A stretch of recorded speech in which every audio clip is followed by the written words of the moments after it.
वो शख्स मेरे ख्वाब की तकमील जैसा है। वो शख्स मेरे ख्वाब की तकमील जैसा है।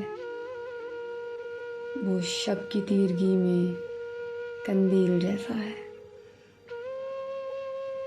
हिजरत की शाम मुझसे परिंदे ये कह गए, हर शख्स तेरे शहर में काबिल जैसा है। ये सामने नशेब के कुछ बोलता नहीं, ये वक्त हुक्म यार की तामील जैसा है। तो सर से पाँव तक मुझे अजबर भी हो चुका,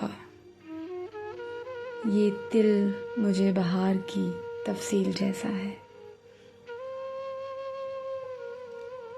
पर्दे की भी फसील उसे दरकार ही नहीं, चेहरा उजाले शर्म की तमसील जैसा है। मैं आँख की फरात में फिर डूब ही गया, जाज़िब मेरे यकीन की वो झील जैसा है।